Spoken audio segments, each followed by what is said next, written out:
103,4 BFM, Radio Musik Asli Indonesia.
Oke, DV Mania, saat ini Vika sudah bersama dengan salah satu siswa dari sekolah rakyat nih di sini. Ada dengan siapa? Halo, Ade. Muhammad Habib Nirwan, Bu. Muhammad Habib Nirwan. Iya. Kalau nggak salah kamu tuh ketua MPK ya di sini. Betul banget, Bu. Keren banget. Oke, berarti di sini kamu kelas berapa? Kelas 1E, saya masih kelas 1. Kelas 1E. Berarti baru kan ya, baru masuk sekolah rakyat di sini. Gimana pengalamannya? Gimana rasanya sekolah di sini? Menurut saya senang sih saya senang bisa sekolah di sini gitu kan. Karena fasilitasnya bagus-bagus, Bu. Ini fasilitas top di Indonesia nih. Ya. Di Indonesia ya. Iya. Oke. Mata pelajarannya apa yang paling kamu suka di sini? Di sini sih fisika, kimia, sejarah, sama TIK, Bu. Oke. Kira-kira itu fisika, kimia, sejarah, TIK banyak juga. Oh, bahasa Inggris. Bahasa Inggris juga. Oke. Ini ngomong-ngomong, Habib ini cita-citanya pengen jadi apa? Saya ingin menjadi investor, engineer, dan seorang saintis. Wah. Dari jalur ekonomi kita menjadi investor. Oke. Ini terus gimana menurut pendapat orang tua kamu setelah kamu sekolah di sini? Orang tua berarti gimana, usaha di rumah atau gimana? Ya, mereka jualan di pasar. Oh, jualan. Lalu pendapat mereka saya sekolah di sini ya baik, positif. Karena kita di sini dididik tidak hanya mendapatkan ilmu, tapi juga dibentuk moralnya, karakternya, dan etikanya menjadi orang yang baik. Oke, Gitu. dulu gimana prosesnya bisa sekolah di sini? Apakah daftar dulu, terus ikut seleksi, apa gimana? Kalau itu saya pas SMP didatengin tuh utusan dari Kemensos buat ngajak siapa yang mau ke sekolah rakyat. Nah, saya tertarik. Jadi saya sampai di sini. Tapi prosesnya panjang nggak? Misalkan harus ada tahap seleksi dulu Ya, apa gimana? lumayan panjang, Bu. Kita diwawancarai dulu, kasih berkas-berkas. Habis itu kita masih harus tes ini dan itu dulu, Bu. Baru akhirnya menjadi siswa di sini secara resmi. Ada kayak tes kemampuannya juga? Kalau tes kemampuan belum ada sih, Bu. Paling tes kesehatan. Oke. Amat mapping itu. Mapping talenta. Oke, berarti di sini sekolahnya dari jam berapa sampai jam berapa? Jadwalnya lumayan padat sih, Bu. Padat ya? Dari jam 8, KBM nih, dari jam 8 sampai jam 3. Sampai jam 3. Setelah KBM, masih ada lagi kegiatan lain sampai jam 17.45. Kegiatan apa tuh? Biasanya itu kayak, apel, Bu. Apel, makan sore, sholat asar gitu, Bu. Oke, berarti kalau dari jam segitu sampai malam free ya? Iya, free. Istirahat ya. Oke. Berarti ini full kegiatan di sini. Nggak pulang ke rumah, nggak boleh pulang ke rumah berarti. Gimana tuh? Boleh sih, tapi setiap 2 minggu, Bu. Oh ya, tiap 2 minggu boleh pulang. Iya, di hari Sabtu dan Minggunya. Oke. Di Sabtu kira-kira jam 9 kita pulang. Nah, Minggunya sore kita ke sini. Oh, jadi pas weekend boleh pulang dan nginep di rumah ya? Betul. Terus balik lagi ke sini. Iya, Itu tiap 2 minggu ya? benar. Oke, Habib makasih banyak ya. Mudah-mudahan cita-cita kamu tercapai, kamu keren banget ya. Iya, Thank you thank banget you. nih waktunya udah diluangkan. Terima kasih.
DP Mania, saat ini Vika sudah duduk bersama dengan Ibu Lastri Fajarwati. Beliau ini adalah kepala sekolah ya Bu ya? Ya, betul. Dari Sekolah Rakyat Menengah Atas 13 Bekasi, betul Bu? Betul. Oke, Bu, bisa diceritain nggak ini latar belakangnya bisa terbentuk dan juga berdiri Sekolah Rakyat ini Bu?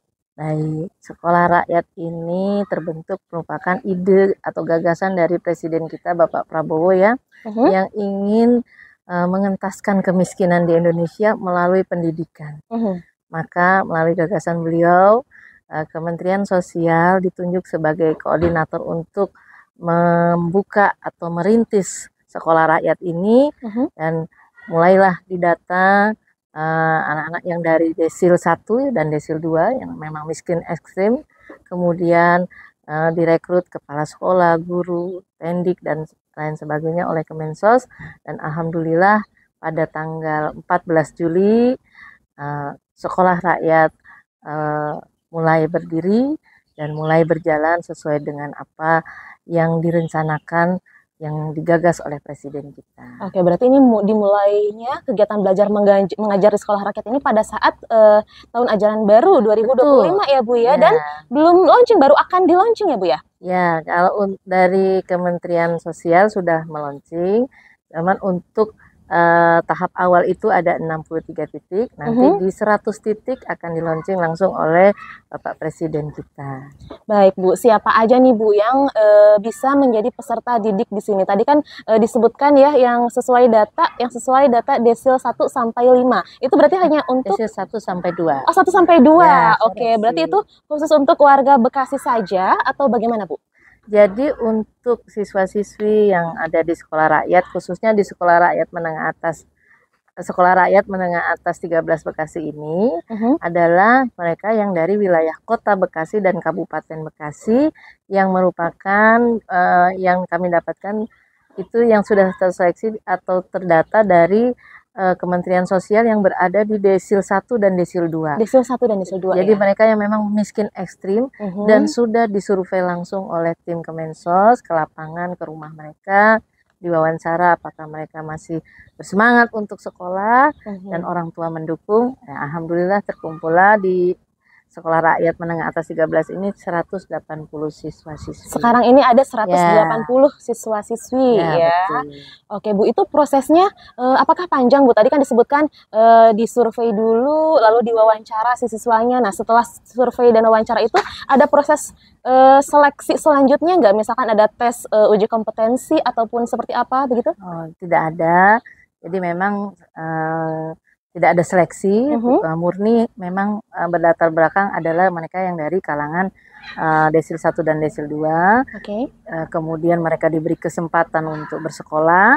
Nah, di hari pertama itu memang ada namanya pemeriksaan kesehatan gratis, tapi itu lebih sifatnya untuk mengecek apakah secara fisik mereka ini siap untuk tinggal di sini. Nanti kalau memang ada siswa yang sakit atau harus dirawat dulu, nah kita rawat dulu sampai sembuh, tapi mereka tetap merupakan bagian dari Sekolah Rakyat. Baik, jadi kalau di sini tuh sistemnya asrama ya Bu ya. Jadi si siswa-siswinya tinggal di sekolah, tinggal disediakan tempat tidur, tempat tinggal ya Bu ya. Nah, fasilitas dan sarana pendukungnya apa saja di sini Bu? Baik, terkait fasilitas dan sarana pendukungnya yang di Sekolah Rakyat Menengah Atas 13 Bekasi ini terletak di Sentra Terpadu Pangudi Luhur Bekasi. Di sini ada asrama, disediakan asrama putra dan putri, di mana setiap siswa itu menempati satu kamar itu 4 siswa. Sudah ada tempat tidurnya masing-masing, ada meja belajar, ada lemari.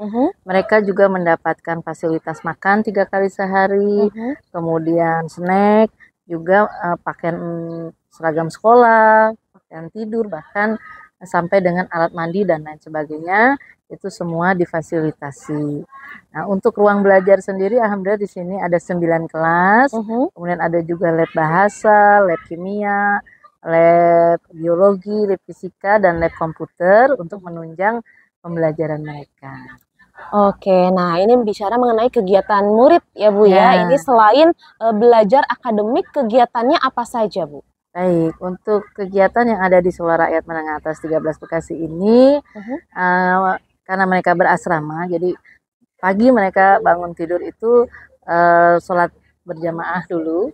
Berarti sudah mulai aktivitas sejak jam berapa, Bu? Dari jam 4. Jam 4 sudah Ya, dibangunkan ya? Sudah dibangunkan, mereka persiapan sholat, tadarus, kemudian mereka olahraga pagi, dilanjutkan dengan sarapan.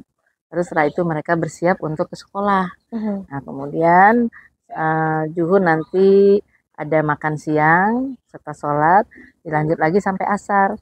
Nah, asar ini setelah sholat asar ada namanya kegiatan mandiri. Apa tuh Bu kegiatan mandiri? Kegiatan mandiri itu adalah siswa-siswi diberi kesempatan untuk yang senang olahraga, berolahraga. Yang mau mencuci baju. Oh, itu di sore hari berarti ya? Yang mau istilahnya istirahat sejenak boleh. Nah, nanti maghrib mereka sholat maghrib berjamaah, kemudian kegiatan keagamaan, tadarus Quran, zikir sampai dengan isya.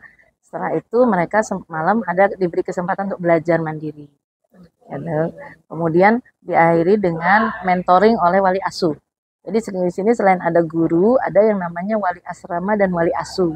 Apa bedanya Bu wali asrama dan wali asuh? Ya, wali asrama ini yang terkait dengan pamong yang bertanggung jawab terhadap asrama yang ada di sini. Jadi terkait dengan fasilitasnya, kemudian pemenuhan kegiatan keagamaannya. Nah, ini wali asrama. Wali asuh lebih kepada well-being-nya, ya, pemenuhan akan perhatian, konseling, kemudian teman curhat lah gitu ya untuk anak-anak. Nah, itu biasanya setiap malam kita mengadakan mentoring atau refleksi. Hari ini apa saja yang sudah dikerjakan, apa yang belum maksimal, kenapa. Nah, itu setiap malam ada mentoring oleh wali asuh. Itu kalau yang mentoring seperti itu sifatnya ramai-ramai, beramai-ramai atau satu orang menghadap wali asuhnya? Nah, jadi satu wali asuh itu memegang 10 siswa. Jadi mereka mentoring per kelompok-kelompok kecil. Gitu. Jadi ada yang di pendopo, ada yang di lorong, jadi santai sih. Dan itu malam hari ya? Ya, jadi sebelum tidur. Jadi menjelang istirahat jam 8 malam lah ya. Nah, jam 9 mereka harus sudah tidur. Karena pagi sudah beraktivitas lagi. Itu untuk keseharian dari Senin sampai dengan Jumat. Untuk hari Sabtu Minggu ini nanti kegiatan ekstrakurikuler.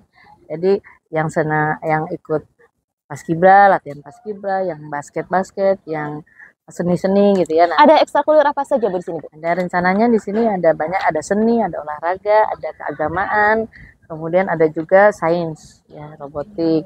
Nah, nanti hari Sabtu pagi itu untuk kegiatan eskul, kemudian Sabtu sore diberi kesempatan bertemu dengan orang tua. Yang mau izin pulang ya nanti bisa izin pulang. Nah, yang tidak pulang kita akan memberikan namanya kegiatan vokasional atau pelatihan keterampilan. Jadi sesuai dengan bakat minatnya masing-masing. Jadi siswa yang tinggal di sini tetap kami fasilitasi dengan kegiatan. Oke, berarti karena ini konsepnya asrama ya, pada saat weekend itu diperbolehkan pulang ke rumah masing-masing. Kalau ada yang ingin pulang, berarti boleh ya Bu ya? Boleh, karena kan mereka juga butuh kedekatan dengan orang tua. Orang tua pun mau berkunjung ke sekolah kapanpun kami persilakan. Tapi memang setelah kami berikan jadwal kegiatan. Jadi waktu mandiri itu di sore, jadi orang tua datangnya sore. Bisa datang sore. Berarti orang tua bisa datang tidak hanya di weekend saja, tidak hanya di akhir pekan saja, hari biasa pun boleh ya? Boleh. Tapi mungkin disesuaikan, dilihat dulu dengan jadwal kegiatan anak-anaknya ya. Betul.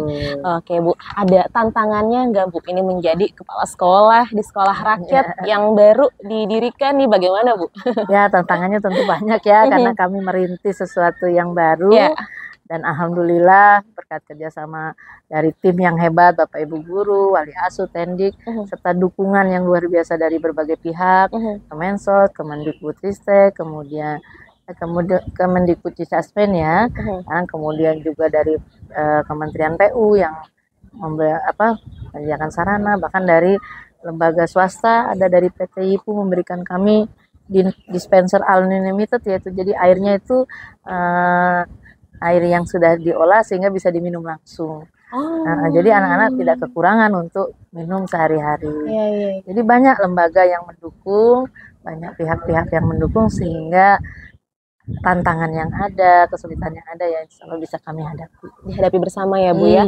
Apa nih Bu dukungan yang paling dibutuhkan saat ini? Dukungan yang paling dibutuhkan saat ini tentu saja lebih banyak dukungan kepada untuk agar kegiatan sekolah ini bisa berjalan dengan baik. Jadi dukungan tadi pagi saya mendapat dukungan dari Provinsi Jawa Barat, Dinas Pendidikan Provinsi Jawa Barat, agar pendidikan yang diselenggarakan di sini tetap terkoneksi dengan Dinas Pendidikan. Kemudian juga dukungan sistem seperti ini yang kami butuhkan saat ini, sehingga apa yang kami rintis ini didukung dengan sistem yang ada, juga dukungan moral ya dari semua pihak, sehingga kami yang bekerja di sini tuh benar-benar merasa tenang, terfasilitasi, nyaman, sehingga kalau Bapak Ibu gurunya tenang, senang, insya Allah Muridnya pun juga gitu ya. Oke, tapi ini kurikulumnya sama Bu dengan kurikulum sekolah formal lain pada umumnya? Alhamdulillah sama, jadi memang sama ya. Jadi untuk kurikulumnya kita menggunakan kurikulum nasional, ditambahkan dengan, karena kita berasrama, dengan vokasional, pendidikan vokasional, dan pendidikan akhlak dan kepribadian. Sehingga mereka punya kebiasaan yang baik, mental yang kuat untuk menghadapi tantangan di masa depan. Oke, terakhir Bu, apa harapan Ibu sebagai kepala sekolah untuk sekolah rakyat ini maupun untuk anak-anak yang bersekolah di sini? Baik, harapan saya anak-anak yang bersekolah sini dapat mengembangkan bakat dan minatnya sesuai dengan apa yang ada pada diri mereka dengan maksimal, menggunakan sarana yang sudah disediakan, sehingga mereka menjadi pribadi yang mandiri, yang tangguh, dan siap menghadapi tantangan di masa depan, dan mereka bisa melanjutkan studi yang lebih tinggi lagi. Baik, Ibu Lastri, terima kasih banyak sudah meluangkan waktunya.